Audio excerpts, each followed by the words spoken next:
പ്രിയമുള്ളവരെ, ഇന്ന് വലിയ നോമ്പിൽ 23-ാം ദിനം. മുത്തുച്ചിപ്പി. കടലിൻ്റെ അടിത്തട്ടിൽ അനേകം ചിപ്പികൾ ഉണ്ടായിരുന്നു. ഒരു ദിവസം ഒരു ചിപ്പി തൻ്റെ കൂട്ടുകാരിയായ ചിപ്പിയോട് പറഞ്ഞു, എൻ്റെ ഉള്ളിൽ വല്ലാത്തൊരു വേദന, ഭാരമേറിയതും വട്ടം കറങ്ങുന്നതുമായ വേദന. നിറഞ്ഞ സന്തോഷത്തോടെ കൂട്ടുകാരി ചിപ്പി പറഞ്ഞു, എൻ്റെ ഉള്ളിൽ വേദനയേയില്ല, എനിക്ക് സുഖമാണ്, അകത്തും പുറത്തും പൂർണ്ണ സുഖം. ചിപ്പികളുടെ അടുത്ത് നീന്തിക്കളിച്ചിരുന്ന ഒരു കൊച്ചുമീൻ ഇത് കേട്ട് രണ്ടാമത്തെ ചിപ്പിയോട് പറഞ്ഞു, നിന്റെ ഉള്ളിൽ വേദനയില്ലെങ്കിൽ അത് നിന്റെ ഉള്ളിൽ മുത്ത് ഇല്ലാത്തതുകൊണ്ടാണ്.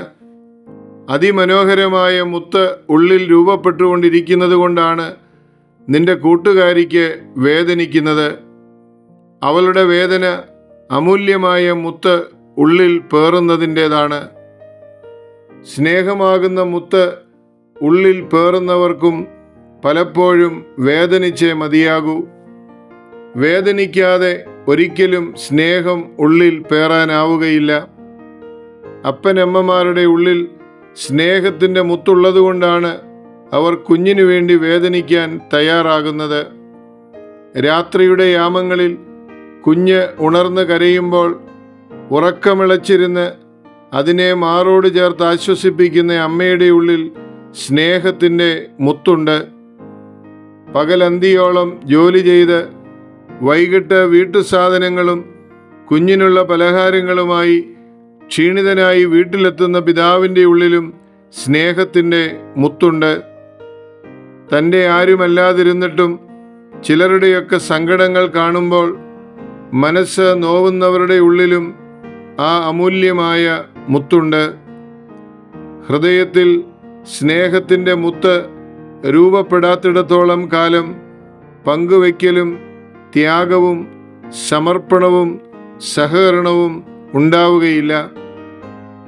ഖലീൽ ജിബ്രാൻ ഇപ്രകാരം പറയുന്നുണ്ട്, സ്നേഹത്തെ മുറിവുകളിൽ നിന്ന് വേർപെടുത്തുവാൻ ആർക്ക് കഴിയും? ഉള്ളിൽ സ്നേഹത്തിൻ്റെ മുത്ത് സൂക്ഷിക്കാത്തവർക്ക് എന്നും എപ്പോഴും സുഖമാണ്. മറ്റുള്ളവരുടെ വേദന ഒരിക്കലും അവരുടെ വേദനയായി മാറുന്നില്ല. പ്രിയമുള്ളവരെ, ഈ നോമ്പ് കാലത്ത് നാം വ്രതമെടുക്കുന്നത് മറ്റു ചിലരുടെ വ്രണങ്ങൾ ഇല്ലാതെയാക്കുവാൻ കാരണമായി തീരട്ടെ. നാം ഉപേക്ഷിക്കുന്നത് ചിലർക്ക് അനുഗ്രഹമായി തീരട്ടെ. ഈ വലിയ നോമ്പിൽ സ്നേഹത്തിൻ്റെ വേദന ഉള്ളിൽ പേറുന്ന ഒരു സമൂഹമായി നമുക്ക് രൂപാന്തരപ്പെടാം.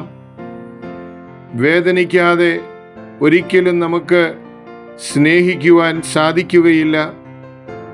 ഈ സത്യം തിരിച്ചറിയുന്ന നാളുകളാകട്ടെ ഇനിയുള്ളത്. സസ്നേഹം, ഈപ്പനച്ചൻ.